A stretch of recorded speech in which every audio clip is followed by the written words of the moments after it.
Hello बच्चों, आज हम अध्याय 6 घन और घनमूल पर चर्चा करेंगे। बेटा, ये घन क्या होता है और घनमूल क्या होता है? तो देखिए, घन एक ऐसी ठोस आकृति होती है जिसकी सभी भुजाएं बराबर होती है। जैसे कि ये देखिए, ये हमारे सामने एक घन है। इसकी लंबाई, चौड़ाई और ऊंचाई सभी आपस में बराबर है। ये हम किसी भी दिशा में रखें, ये समान नाप का दिखाई देता है, तो इसे हम घन कहते हैं। इसी का एक और उदाहरण है। देखिए, ये भी एक घन है।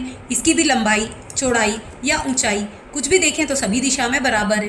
किसी भी दिशा में हम इसको देखते हैं तो ये हर दिशा में हमें बराबर दिखाई देता है। ऐसे ही बच्चों, आपने गेम खेला होगा, उसमें पासे का इस्तेमाल किया होगा। ये पासा भी देखो हर एक दिशा में एक जैसा होता है। लंबाई, चौड़ाई, ऊंचाई सभी इसकी बराबर होती है। तो ये भी एक घन की आकृति होती है। ये सभी घन की आकृतियाँ हैं। जैसे 2 सेंटीमीटर भुजा वाला घन बनाने के लिए 1 सेंटीमीटर भुजा वाले 8 घनों की आवश्यकता होती है। उसी प्रकार 3 सेंटीमीटर भुजा वाला घन बनाने के लिए 1 सेंटीमीटर भुजा वाले 27 घनों की आवश्यकता होती है। देखिए, ये इसको अगर हम मान लेते हैं कि 1 सेंटीमीटर का है, तो 1, 2, 3, ये 3 और इसी की हमारे पास ऐसी 3 की लाइन चल रही है। मतलब 1, 2, 3, 4, 5, 6, 7, 8, 9 घन हमारे एक लाइन में है और ऐसी 3 लाइनें हैं। मतलब 9 एकम 9, 9 दूनी 18 और 9 तिया 27 घनों की आवश्यकता हुई। तो अगर हम 3 सेंटीमीटर भुजा वाला एक घन बना रहे हैं तो हमें 27 घनों की आवश्यकता होगी। तो देखिए, अगर हम 1 का 3 बार गुणा करते हैं, 1 गुणित 1 गुणित 1, तो हमें आंसर प्राप्त होता है 1। ऐसे ही अगर हम 2 का करते हैं 3 बार गुणा, 2 गुणित 2 गुणित 2, तो आंसर आता है 8। ऐसे ही 3 का करते हैं 3 गुणित 3 गुणित 3, तो आंसर आता है 27। यही घन संख्याएं कहलाती हैं। आइए 1 से 10 तक के घनों का अवलोकन करें। इसे हम पढ़ते हैं 1 की घात 3 और 1 और ऐसे ऊपर 3 लिख देंगे। 2 की घात 3 तो 2 के ऊपर 3 लिख देंगे। 3 की घात 3 तो 3 के ऊपर 3 लिख देंगे। और इसको हल करने के लिए हम उसी संख्या का 3 बार गुणा कराते हैं। जैसे 1 का 1 में गुणा, 2 का 2 में 3 बार गुणा या 3 का 3 में 3 बार गुणा। फिर जब इनका आंसर निकालेंगे तो कैसे निकालेंगे? 1 एकम 1, 1 एकम 1, तो आंसर आएगा 1। 2 दूनी 4 और 4 दूनी 8। यहाँ पर आप 6 मत लिख देना कि 2 2 2 दिखा तो तीनों बार जोड़ दिया और 6 लिख दिया, वरना वो गलत हो जाएगा। और ऐसे यहाँ पर 9 नहीं लिखना है हमें। 3 तिया 9 और 9 तिया 27, तो ये हमारा आंसर होगा। तो देखिए, 1 का घन 1 गुणित 1 गुणित 1 बराबर 1। 2 का घन मतलब 2 की घात 3, 2 गुणित 2 बराबर 8। 3 का घन 27, 4 का घन 64। ऐसे ही हमने आगे बढ़ाते गए और उसी संख्या का 3 बार गुणा किया है, तो हमें जो आंसर प्राप्त हुआ है वही उसकी घन संख्या या पूर्ण घन संख्या कहलाती है। अब यहाँ पर हम एक चीज़ देखें, संख्या 1 से लेकर 1000 तक की संख्याओं में सिर्फ 10 संख्या ऐसी है जो पूर्ण घन संख्याएं हैं। इसके बीच में आने वाली और कोई संख्या पूर्ण घन संख्या नहीं है। सिर्फ 10 संख्या ही हैं जो पूर्ण घन संख्याएं हैं। ऐसे ही 11 से लेकर 20 तक के भी हम घन ज्ञात कर सकते हैं। 11 का 3 बार गुणा कराएंगे तो जो आंसर आएगा वो 11 का घन कहलाएगा। उसी प्रकार से हम 11 से 20 तक के घन ज्ञात कर लेंगे।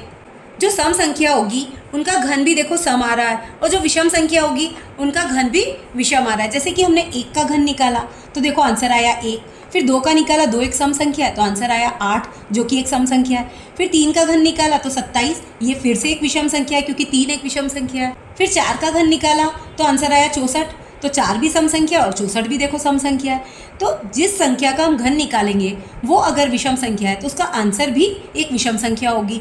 यदि वह एक सम संख्या है तो उसका जो आंसर आएगा पूर्ण घन का, वह भी एक सम संख्या होगी।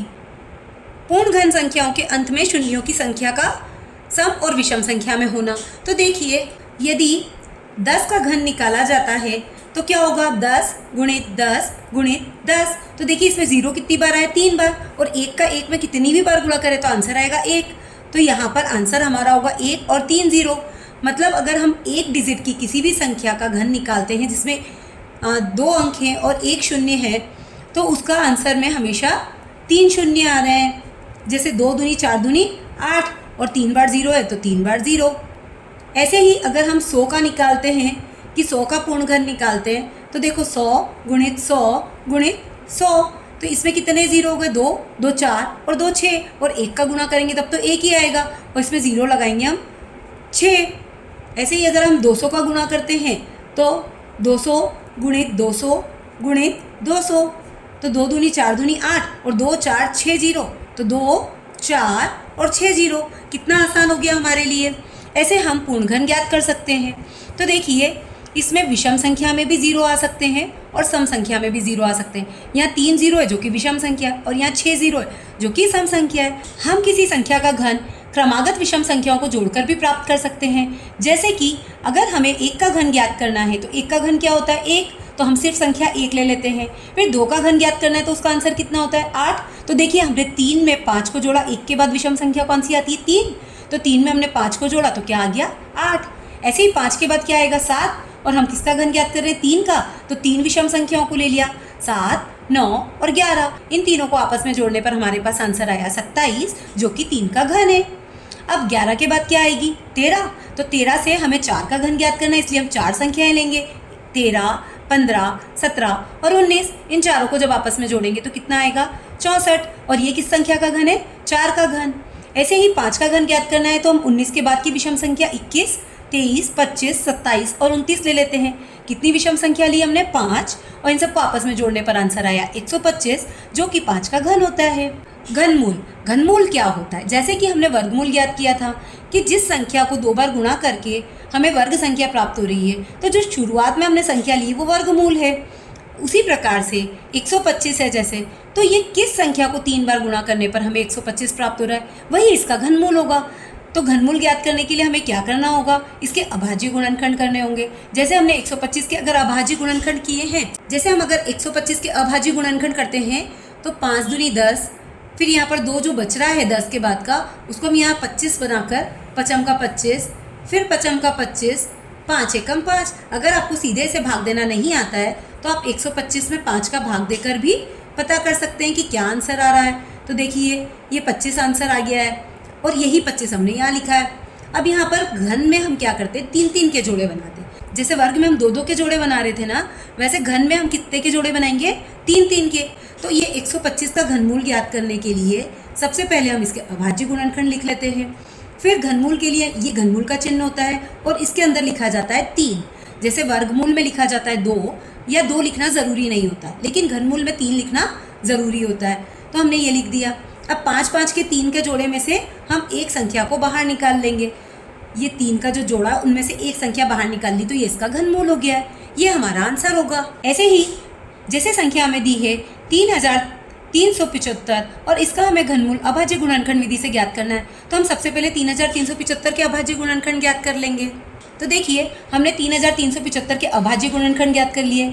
3 एकम 3, 3 एकम 3, 3 दूनी 6, एक बचा वो इसको दिया तो 15 हो गया, तीनों पंजे 15, 3 तिया 9, 2 बचा वो पास वाले 2 को दिया तो तीनों सत्ते 21 और एक बचा वो तीनों पंजे 15। इस ढंग से हमने अभाज्य गुणनखंड ज्ञात कर लिए। तो देखिए हमारे अभाज्य गुणनखंड क्या आए 3 गुणित 3 गुणित 3 गुणित 5 गुणित 5 गुणित 5, वो हमने यहाँ लिख लिए। अब हम 3-3 का जोड़ा बनाएंगे। जैसे ये एक जोड़ा बना और ये एक जोड़ा बना, और इसको घनमूल में लिखने के लिए हमें कैसे लिखना है, ये लिखकर यहाँ पर 3 लिखना है अंदर। अब इसमें से एक एक संख्या को बाहर ले लेंगे, यही हमारा आंसर होगा। तो देखिए हमारा आंसर कितना आया 15। प्रश्न क्रमांक 1, 23 के घन में इकाई का अंक क्या होगा? तो देखिए 23 के घन में हमें इकाई का अंक ज्ञात करना है, तो इसका इकाई का अंक क्या है 3, तो हम 3 का 3 बार गुणा करेंगे। पूरे 23 का करने की बजाय हम सिर्फ 3 का 3 बार गुणा करेंगे तो क्या आएगा 3 तिया 9 तिया 27। तो 27 में इकाई का अंक कितना आ रहा है 7, तो हमारा आंसर होना चाहिए 7। प्रश्न क्रमांक 2, 1000 के घनमूल के बराबर की संख्या कौन सी है? तो देखिए अभी हमने 10 का घन निकाला था, कितना आया था 1000, तो 1000 का घनमूल कितना होगा 10। प्रश्न क्रमांक 3, निम्नलिखित में से कौन सी संख्या पूर्ण घन है? तो हमें संख्या दी गई है 243, 392, 216 और 8640। अभी हमने देखा था कि 1 से लेकर 10 तक की संख्याओं में सिर्फ 10 ही संख्या ऐसी है जो पूर्ण घन संख्याएं हैं।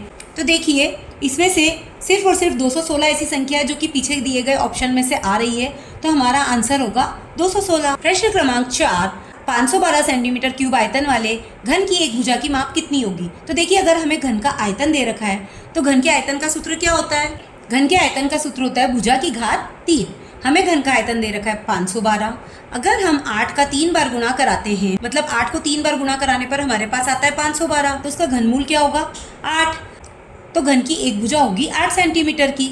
प्रश्न क्रमांक 5, राशि गीली मिट्टी का एक घनाभ बनाती है जिसकी भुजाएं 3 सेंटीमीटर, 2 सेंटीमीटर और 3 सेंटीमीटर है। एक घन बनाने के लिए इसे कितने घनाभों की आवश्यकता होगी?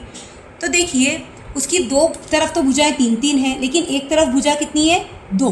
तो हमें जिस साइड भुजा 2 लेंगे उधर 2 2 2 की 3 लेयर बनानी पड़ेगी ताकि वो 3 बार बन जाए और 6 आ जाए। राशि कुछ इस प्रकार से, ये 3 है, ये 3 है, तो इधर भी 3 के लिए बना देगी, इधर भी 3 के लिए। ये देखो एक वर्ग की आकृति मिल गई ना, वर्ग से ही घन बनता है। इसके ऊपर एक और लेयर लगाएगी। अब लंबाई चौड़ाई तो बराबर हो गई, लेकिन देखिए ऊंचाई बराबर नहीं हुई है, तो ऊंचाई बराबर करने के लिए वो एक और लेयर लगाएगी। जब वो एक और लेयर लगाएगी तो उसे एक घन प्राप्त हो जाएगा। तो जो घन बनेगा उसमें कितने लगे, 4, 4 दूनी 8 और 4 तिया 12। यहाँ पर हमारे पास है नहीं, एक ही है इसलिए, नहीं तो हम यहाँ 3 और रखते तो हमारे पास पूरे 12 का एक घन मिल जाता।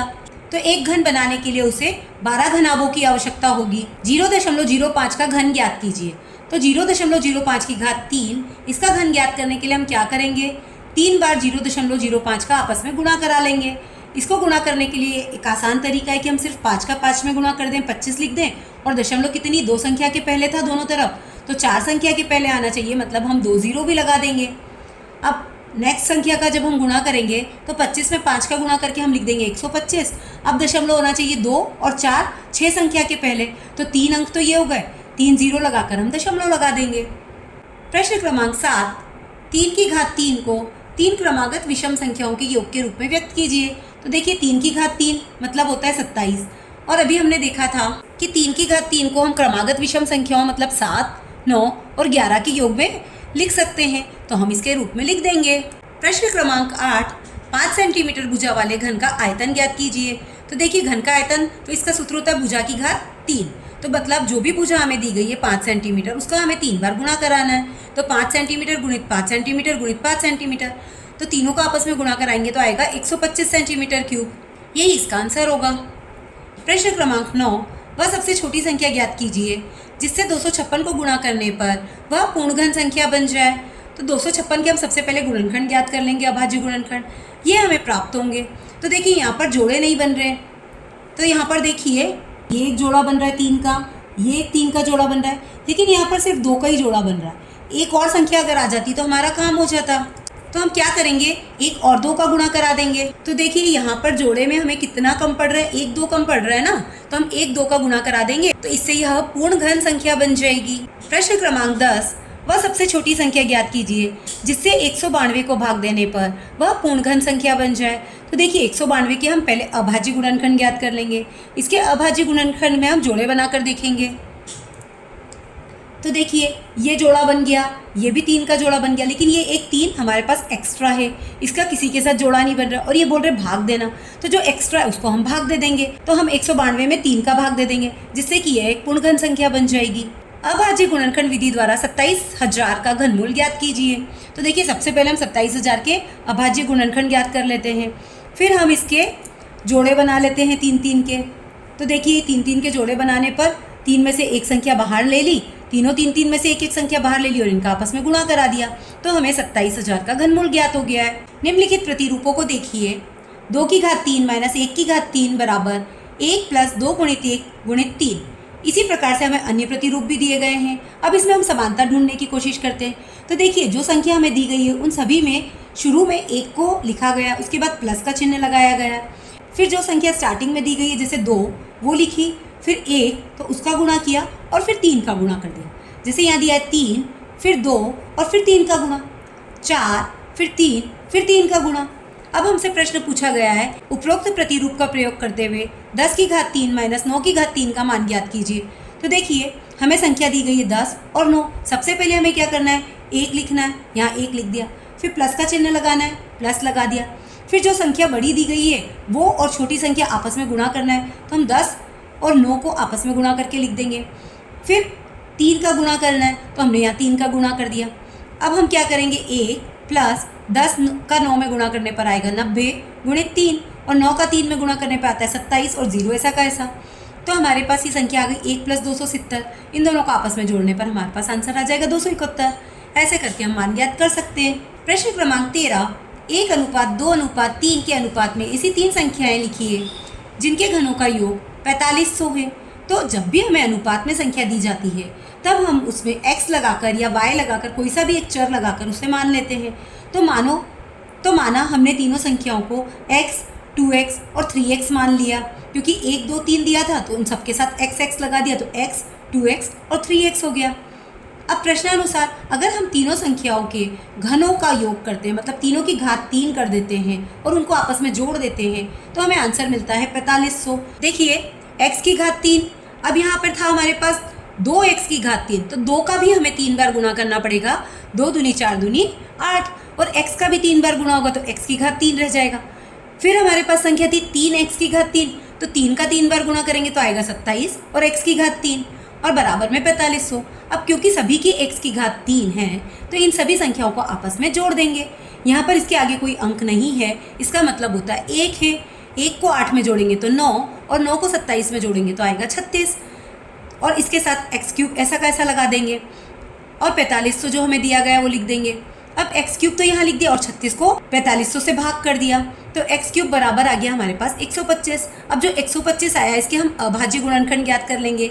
इसके अभाज्य गुणनखंड में देखिए 5 का 3 संख्याओं का जोड़ा बन रहा है, तो हमारा x क्या हो जाएगा या फिर इसका घनमूल कितना हो जाएगा 5।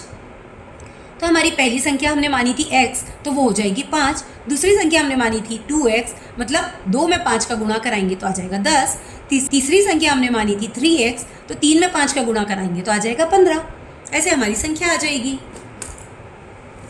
प्रश्न क्रमांक 14, दो पूर्ण घनों का अंतर 189 है।